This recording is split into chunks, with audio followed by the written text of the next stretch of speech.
Revisando el error que presentan este tipo de lavadoras, vamos a verificar todo lo que se ha hecho. Vamos a hacer el test que trae automático e iniciamos.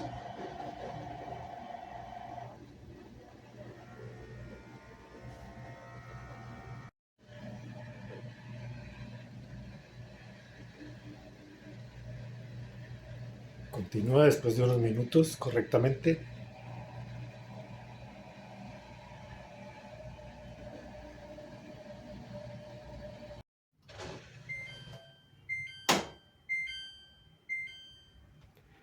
Y esto es lo que pasa después de funcionar bien por algunos minutos con cualquier función.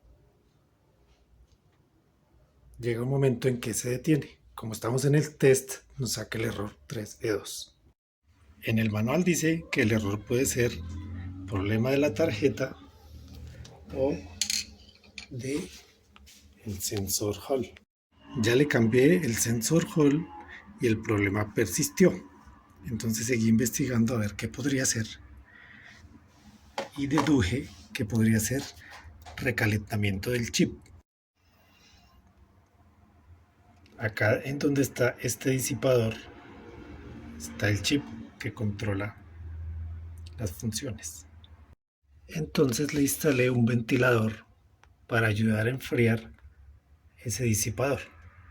Utilicé en este caso ventilador de una CPU de computador. Hice una instalación de prueba del ventilador, que en este caso me funciona a 12 voltios, para dejarlo unos minutos para que enfríe.